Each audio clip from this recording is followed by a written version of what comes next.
नमस्कार. स्वागत आहे तुमचं नाशिककर कोमल या मराठमोळ्या यूट्यूब चॅनलवर. 19 एप्रिल 2026 रोजी आलेली आहे यंदाची अक्षय तृतीया. अक्षय तृतीयेचा दिवस म्हणजे 3.5 मुहूर्तांपैकी एक मुहूर्त असलेला दिवस.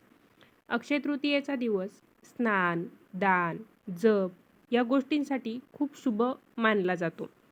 अक्षय तृतीयेच्या दिवशी नवीन वस्तूंची खरेदी करणं, नवीन घराची खरेदी करणं, सोन्यासारख्या मौल्यवान वस्तूंची खरेदी करणं हे खूप शुभ मानलं जातं. तसेच अक्षय तृतीयेच्या दिवशी आणखी एक गोष्ट महत्त्वाची आहे, ते म्हणजे पितरांचं पूजन.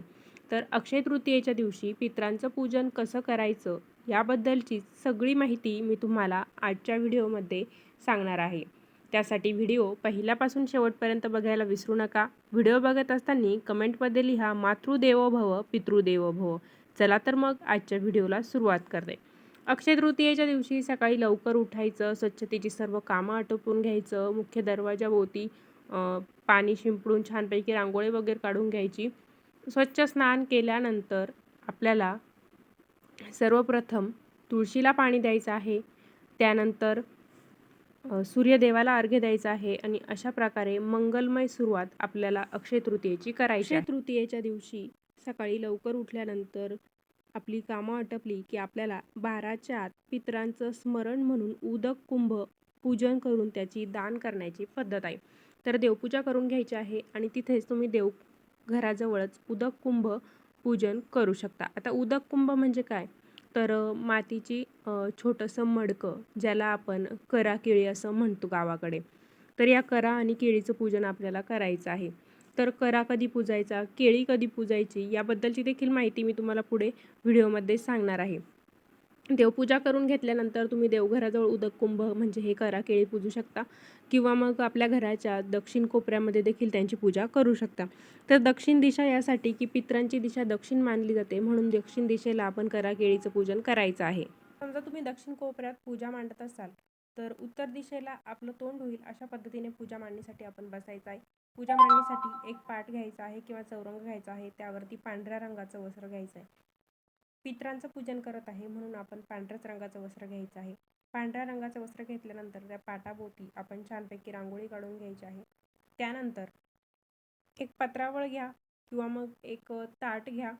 त्यामध्ये थोडंसं जव जे धान्य आहे ते आपण घ्यायचं आहे. पितृपूजनामध्ये जवचं जे धान्य आहे ते महत्त्वाचं मानलं जातं, म्हणून आपल्याला एका पत्रवाळीमध्ये किंवा एका ताटामध्ये थोडंसं जव घ्यायचं आहे.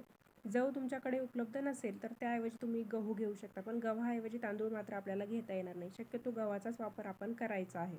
बाजारात जर तुम्ही करा केळीची खरेदी करण्यासाठी गेला तर तुम्हाला तिथे लाल रंगाचे भेटतील, पांढऱ्या रंगाचे भेटतील किंवा काळ्या मातीचे भेटतील किंवा मग आजकाल वेगवेगळ्या डिझाईनमध्ये देखील भेटतात.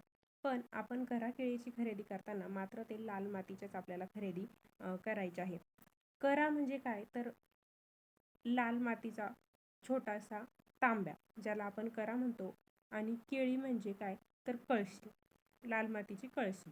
आता करा कोणी पूजायचा, केळी कोणी पूजायची हे देखील तेवढंच महत्त्वाचं आहे. लाल मातीचं करा केळी आपण खरेदी करायची आहे पूजेसाठी. आता समजा तुमच्या घरात एखाद्या पुरुषाचा मृत्यू झालेला आहे, तर मग तुम्ही अक्षय तृतीयेला करा पूजायचा आहे म्हणजे मातीचा छोटा तांब्या पूजायचा आहे. आणि एखाद्या घरातील स्त्रीचा मृत्यू झालेला आहे, मग तुम्हाला त्यावेळेस केळीची पूजा करायची असते. आता समजा उदाहरणार्थ जर सांगायचं झालं तर तुमचे आजोबांचं निधन झालेलं आहे, आजी अजून जिवंत आहे, मग अशा वेळेस तुम्हाला करा पूजायचा आहे, केळी पूजायची नाही. किंवा एखाद्याचे वडील गेलेले असतील तर मग त्यांनी फक्त करा पूजायचा आहे. किंवा वडील जिवंत आहे, आई गेलेली आहे, तर केळी पूजायची आहे, आपल्याला करा पूजायचा नाही. आजी आजोबांच्या नावाने मग तेव्हा काही पूजायची गरज नसते. आपले आईवडील जिवंत आहे मात्र मग जर आजी गेलेली आहे तर अशा वेळेस आपल्याला केळी पूजायची असते. आणि आजी आजोबा दोघंही गेले असतील तर करा आणि केळी असं दोघांचंही आपल्याला पूजन करायचं असतं. पाटावरती पत्रावळीत किंवा मग एका ताटामध्ये जव किंवा गहू आपण घ्यायचे आहे आणि त्या गव्हावरती आपल्याला जे काही पूजायचं असेल, म्हणजे करा पूजायचा असेल, केळी पूजायचं असेल, ते भांडं आपण पाणी भरून ठेवायचं आहे. आता करा केळी दोन्हींचं पूजन करायचं असेल तर ते 2 ताटांमध्ये ठेवायचं का, तर असं करायचं नाही. खाली केळी ठेवायची आणि त्यावरती आपल्याला तो करा म्हणजे खाली कळशी आणि वरती तांब्या असं आपण एकावरती एक मांडून ठेवायचं आहे. त्या पाण्यामध्ये आपण तुळशीपत्र टाकू शकतो. तुळशीपत्र भरल्यानंतर त्या कुंभाला आपण जी देवांसाठी गंधगोळी वापरतो, ज्याला गोपीचंदन अशा वेगवेगळ्या नावांनी ओळखलं जातं, तर त्या गंधगोळीचा गंध तयार करून त्या कुंभाला आपण सर्व बाजूंनी तो गंध लावून घ्यायचा आहे. आणि त्या कुंभावरती फळ ठेवण्याची, पाणी असलेलं फळ ठेवण्याची पद्धत आहे. बऱ्याच ठिकाणी कुंभावरती खरबुजाचं फळ ठेवलं जातं, कारण उन्हाळ्यामध्ये खरबूज सहजरित्या उपलब्ध होऊन जातं. तर तुमच्याकडे जर खरबूज ठेवण्याचीच पद्धत असेल तर ते ठेवा, किंवा मग काही भागांमध्ये आंबा ठेवण्याची पद्धत आहे. अक्षय तृतीयेला आंबा पिळून आघाडी दिली जाते आणि त्या पूजेमध्ये देखील आंब्याचं फळ ठेवलं जातं. आंबा छोटा असेल आकाराने, त्या भांड्यामध्ये जात असेल, त्या भांड्यावर तो ठेवता येत नसेल तर भांड्यावरती डिश ठेवून त्या डिशवरती तुम्ही तो आंबा ठेवू शकता, किंवा मग त्या भांड्याशेजारीच खाली आंबा ठेवला तरी चालेल. आमच्याकडे आंबा ठेवण्याची पद्धत आहे. तुमच्या भागात जे फळ ठेवण्याची पद्धत असेल त्या पद्धतीने ते फळ आपण त्या कुंभाजवळ किंवा त्या कुंभावरती ठेवायचं आहे. तुम्ही चंदनाचा किंवा बुक्याचा देखील गंध लावू शकता. अशा पद्धतीने मांडणी करून झाली की धूप दीपांनी ओवाळून घ्यायचा आहे. दिवा तर आपण पूजा करताना, म्हणजे जेव्हा आपण पूजेला सुरुवात करतो तेव्हाच प्रज्वलित करून घ्यायचा असतो.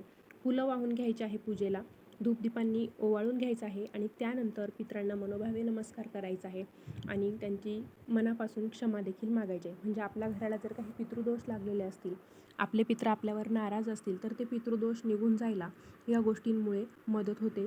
या पूजेमुळे पित्र देखील प्रसन्न होतात. त्यामुळे अक्षय तृतीयेच्या दिवशी न विसरता आपल्याला पितरांची पूजा करायची असते. आता समजा तुम्ही नोकरी व्यवसायानिमित्त बाहेर राहत आहेत आणि तुमचे आईवडील गावाला आहेत आणि तुमचे आईवडील जिवंत आहेत, मग तुमचे आजी आजोबा वारलेले आहेत, तरीही तुम्ही त्यांची पूजा करायची का? तर नाही. आई वडील तुमचे गावालाच त्यांची पूजा करतील. तुम्हाला पुन्हा इकडे तुम्ही जिथे राहतायत तिथे पितरांची पूजा करण्याची गरज नाही आहे. अक्षय तृतीयेच्या दिवशी ही पूजा, आपली घरातली देवपूजा झाली की त्यानंतर लगेच करून घ्यायची. काही ठिकाणी 12च्या आत ही पूजा केली जाते आणि लगेचच पूजा म्हणजे 12 नंतर ही पूजा उचलून घेतात आणि जे कुंभ आहेत, उदक कुंभ, ते दान केले जातात. काही ठिकाणी पूजा दिवसभर ठेवतात आणि दुसऱ्या दिवशी हे उदक कुंभ दान केले जातात. तर तुमच्याकडे जशी पद्धत आहे त्याप्रमाणे तुम्ही पूजा करा. पूजाला आपल्याला आमरस पुरणपोळीचा नैवेद्य दाखवायचा असतो, कारण अक्षय तृतीयेला आपण आंब्याची आघाडी देतो, आघाडी पिळतो.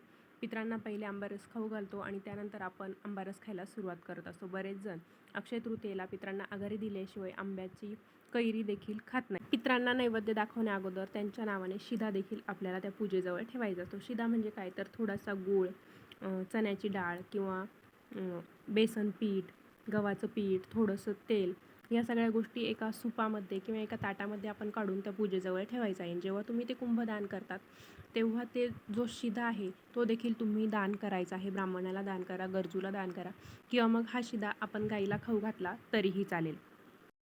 आंब्याचा रस, पुरणपोळी या गोष्टींचा नैवेद्य दाखवायचा आहे, सर्व देवांना नैवेद्य दाखवायचा आणि त्यानंतर आपण अक्षय तृतीयेच्या दिवशी भोजन करू शकतो. ही पूजा तुम्ही 12 नंतर उचलून घेतली तरी चालेल किंवा संध्याकाळपर्यंत तशीच ठेवून दुसऱ्या दिवशी ते उदक कुंभ दान करू शकता. तर मंडळी, असा होता आजचा व्हिडिओ. आजच्या व्हिडिओमध्ये आपण अक्षय तृतीयेच्या दिवशी उदक कुंभाची पूजा कशी करायची, म्हणजे करा केळी केव्हा पूजायचे, पितरांची पूजा कशी करायची, याबद्दलची सविस्तर माहिती जाणून घेतलेली आहे. तरीही तुमच्या मनात काही प्रश्न असेल तर तुम्ही मला कमेंटद्वारे नक्की विचारा. पुन्हा भेटूया अशाच एका नवीन व्हिडिओसोबत. आजचा व्हिडिओ जर आवडला असेल तर व्हिडिओला लाईक करा, जास्तीत जास्त शेअर करा. चॅनलवर नवीन असाल, अजून सबस्क्राईब केलेलं नसेल तर धार्मिक, आध्यात्मिक तसेच सणावारांचे व्हिडिओ बघण्यासाठी आजच आपल्या नाशिककर कोमल या मराठमोळ्या यूट्यूब चॅनलला सबस्क्राईब करायला विसरू नका. पुन्हा भेटूया अशाच एका नवीन व्हिडिओसोबत. धन्यवाद.